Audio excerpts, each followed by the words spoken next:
Madam గారు, Telugu teacher గారు. నేను మేడం గారి దగ్గర 8థ్ క్లాసు, 9థ్ క్లాసు చదువుకున్నాను తెలుగు. మేడం గారి పేరు లక్ష్మి గారు.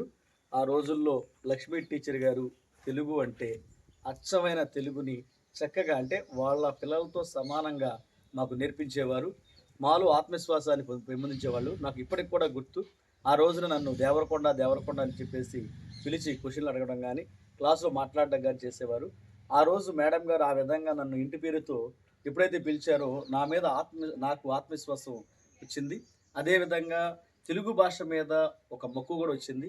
నేను 10థ్ క్లాస్ వరకు మాత్రమే తెలుగు చదివినా. ఆ తర్వాత పాలిటెక్నిక్ ఇంజినీరింగ్‌లో మొత్తం ఇంగ్లీష్ మీడియం గాబట్టి, తెలుగు భాష మీద కాస్త పట్టుండి, తరువాత రోజుల్లో నేను రిపోర్టర్‌గా పనిచేసినప్పటికీ, అదేవిధంగా ఇప్పటికి కూడా ఈ రాజ్యాంగ పుస్తకం మేడం గారికి ఏదైతే సమర్పించానో, ఈ రాజ్యాంగ పుస్తకం సంకలనం చేయడానికి, అదేవిధంగా ఈ రోజున అనేక సంఘాల్లో నేను ఆహ్, నాయకుడిగా మంచి గుర్తింపుని తెచ్చుకోవడానికి, సమాజానికి సేవలందించడానికి ఆ రోజున మేడం గారు తెలుగు భాష బాగా నేర్పబట్టి, ఆ తెలుగు భాష మీద పట్టురాబట్టి, ఈ రోజున వేలాది వేదికల మీద నేను తెలుగులో ప్రసంగాలు చేయడానికి కూడా మేడం గారి యొక్క నేర్పిన భాషే నాకు ఈ రోజున ఒక మంచి దారి చూపుతున్నందుకు, ఈ సందర్భంగా ఇక్కడికి మా సంఘం నుంచి పెద్దలు సాలా భోగేశ్వరరావు గారు, సాంబశివరావు గారు, అదేవిధంగా బాలకృష్ణ గారు వీరు కూడా మేడం గారి దగ్గర చదువుకున్నారు.